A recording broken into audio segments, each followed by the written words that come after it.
இயேசு கிறிஸ்து நாமத்திற்கு ஸ்தோத்திரம். 31 ஜனவரி இன்றைய நாளில் அதிகாலை தியானித்த வேத பகுதிகள். நீதிமொழிகள் 20ஆம் அதிகாரம் 11 முதல் 20 வரை தியானித்ததை உங்களோடு பகிர்ந்து கொள்கிறேன். நேற்றைக்கு தியானித்தோம், தூக்கத்தை விரும்பாதே. தூங்கணும்னு ஆசைப்படுறவங்களுக்கு என்னதான் கிடைக்கிறது கடைசியில்? தரித்திரம். தரித்திரம், வெறுமை, பிரச்சனைகள், போராட்டங்கள். எல்லோருக்கும் வரும் பிரச்சனைகள், உங்களுக்கும் வரும், எனக்கும் வரும். அந்த பிரச்சனை கூட யார் தான் இருப்பாங்க? ஆண்டவர் நம் கூட இருப்பார். கூடவே இருந்து அவர் நம்மளை நடத்துவார். மற்றவங்களுக்கும் பிரச்சனைகள் வரும், யாருமே இருக்க மாட்டாங்க. அவ்வளோதான் வித்தியாசம் அவங்களுக்கும் நமக்கும். பிரச்சனைங்கிறது ஆண்டவரை தேடுறவங்களுக்கும் வரும், தேடாதவங்களுக்கும் வரும். அதிகாலை தினந்தோறும் அவர் சமூகத்தில் காத்திருக்கிற அவருடைய பிள்ளையாகிய உங்களுக்கும் பிரச்சனைகள் வரும். சில காரியத்திற்காக பிரச்சனைகள் அனுமதிக்கப்படும். சில பிரச்சனைகள் வாழ்க்கையில் வர்றது ரொம்ப நல்லது.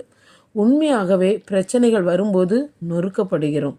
அதாவது பிரச்சனைகள் அனுமதிக்கப்படுவது ரொம்ப நல்லது. ஏன்னா சில பிரச்சனைகள் வரும்போது ரொம்ப உடைஞ்சு போகிறோம், நாம் ரொம்ப சோர்ந்து போகிறோம்.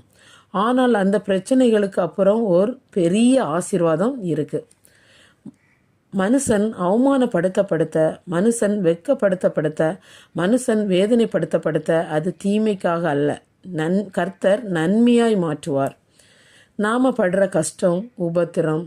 தாவீது சொல்வார், நான் உபத்திரப்பட்டது அது நல்லது, அதனால் பிரமாணங்களை கற்றுக்கொண்டேன். உங்கள் வாழ்க்கையில் கஷ்டப்படுறீங்களா? எத்தனை பேர் கஷ்டத்தோடு இருக்கீங்க? எத்தனை பேர் வேதனையோடு இருக்கீங்க? எத்தனை பேர் கண்ணீரோடு இருக்கீங்க? அவர் காண்கிற தேவன். ஆகாரின் கண்ணீரை கண்ட தேவன் அவர். உங்கள் கண்ணீரை காண்கிற தேவன் அவர். நிச்சயமாய் நீங்கள் படுகிற கஷ்டத்திற்கு மேலாக நன்மை அவர் கையிலிருந்து வாங்குவீங்க. ஆண்டவரே, நன்மையோ தீமையோ உம்முடைய கரத்திலிருந்து வரணும். நன்மையாக இருந்தாலும் பரவாயில்ல, அது தீமையாக இருந்தாலும் பரவாயில்ல, உங்கள் கரத்திலிருந்து வருதுன்னா நான் வாங்கிக்கிறேன் அப்படின்னு கேளுங்க. தீமையை அனுமதித்த தேவன் நன்மையை அனுமதிப்பாங்க. உங்கள் வாழ்க்கையில் நிச்சயமாய் ஆசீர்வாதம். ஆண்டவரிடம் கேளுங்க, ஆண்டவரே, நன்மையாக இருந்தாலும் சரி, தீமையாக இருந்தாலும் சரி, அது உங்கள் கரத்திலிருந்து வரட்டும். ஆமீன். இன்றைக்கு கேட்ட வார்த்தைகள் ஒவ்வொன்றும் நம்ம வாழ்க்கையில் கண்டிப்பாக இதெல்லாம் கடந்து தான் நம்ம வந்திருப்போம். இந்த வருடத்துலேயும் நம்மளுக்கு எந்த பிரச்சனைகள் வந்தாலும் நம்ம கூட யார் இருப்பான்னு நினச்சிக்கோங்க. ஆண்டவர் நம்ம கூட இருந்து நம்மளை வழி நடத்துவார்னு நினச்சிக்கோங்க. ஒரு பிரச்சனைகள் வருதுன்னா கண்டிப்பாக அது நன்மைக்காக தான்.